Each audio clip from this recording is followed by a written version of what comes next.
Examining current issues facing American government. Introduction. American political system is complex, and thus many people still do not entirely comprehend its details. For example, when, in 2017, citizens had to decide about the status of the healthcare system, they did not understand that Obamacare was another name for the Affordable Care Act. The three subject areas that were particularly interesting for me in this course were citizens' involvement in elections, the Constitution, and the media in the United States. Therefore, this essay aims to explore the details of unresolved questions in balloting, citizens' role in changing the Constitution, and the media. The three problems I want to discuss are the low voting participation rate, the challenges of amending the Constitution, and the excessive role of the media in politics. Participation in local voting. Voting is one of the most prominent forms of people's political participation. Although all citizens above 18 can participate in this process nowadays, this was not the case less than a century ago. Women received the right to vote in 1920, African Americans won this privilege in 1965, and the age of the participants was reduced from 21 to 18 in 1971. Even though many constraints were legally removed, Americans have a relatively low turnout, the percentage of citizens who actually voted. Unfortunately, participation in local and national elections is equally low. For instance, studies show that less than 30% of voting-age adults and less than 40% of registered voters participate in mayoral and city council elections.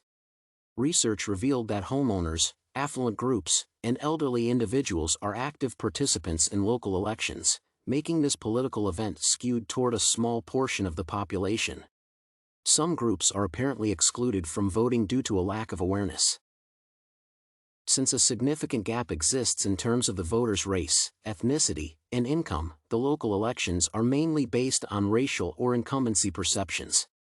Those who have previously run the office have a 32% higher chance of being re-elected than those who are not incumbents. Race has become a less essential indicator because some big cities are run by black chairmen. Still, the percentages are relatively low since only 10% of non-Southern and 20% of Southern cities have African American mayors.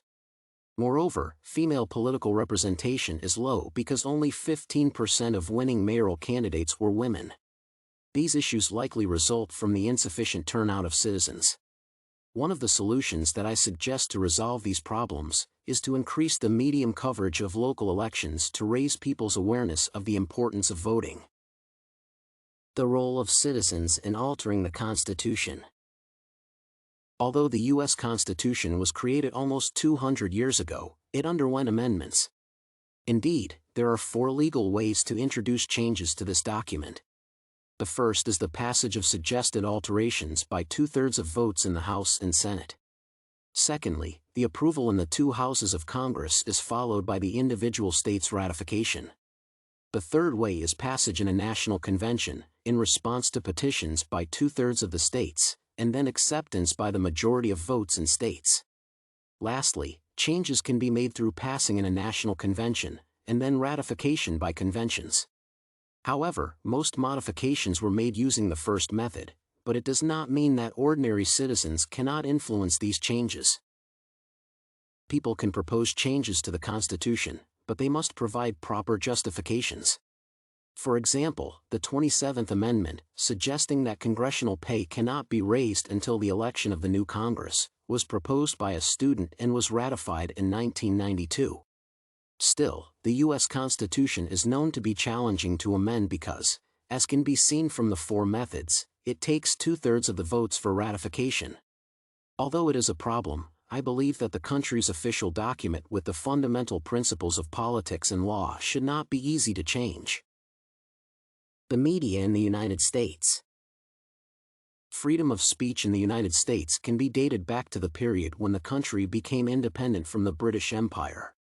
The first 10 amendments that were initially made to the Constitution incorporated the right for the press to express opinions freely. The media plays 3 essential roles in American society. It provides a forum for political candidates, observes politicians' actions, and informs the public about ongoing issues. Many believe that newspapers, journals, and television channels are biased and cannot give an accurate overview of various situations, especially regarding politics. Still, ordinary citizens often base their decisions using the information provided by the press. The U.S. media is probably the least controlled information source globally. Indeed, TV channels and newspapers are privately owned and hence not regulated by the government. Therefore, many people, especially politicians, often label mass media and the press as fake or biased. For example, Donald Trump used such discrediting adjectives as phony, disgusting, and wrong when describing the New York Times in his Twitter posts. It may be an exaggeration, but it reflects the politician's frustration with the tremendous influence of the media on public opinion. Indeed, citizens become more interested in policies that the press emphasizes the most. The primary problem, in this case, is that people are overly dependent on the media's opinion about politics. I propose popularizing students' and other ordinary individuals' debates about political issues. It can be done by creating a television show that will invite citizens to these discussions, which should help raise critical thinking abilities among the population. Conclusion. The three issues reviewed in this paper were people's participation in voting, the citizens' role in changing the Constitution, and the U.S. media. Studies showed that the turnout is relatively low in our country, hence, higher media coverage of local elections is needed. Although the Constitution of the United States is hard to amend, ordinary people can propose alterations. Lastly, the U.S. media has acquired its right to free speech since the early days of independence, making it one of the most powerful forces that shape public viewpoints about American politics. Still, I believe that television debates about political situations involving ordinary citizens should be implemented to reduce people's dependence on the media's opinion.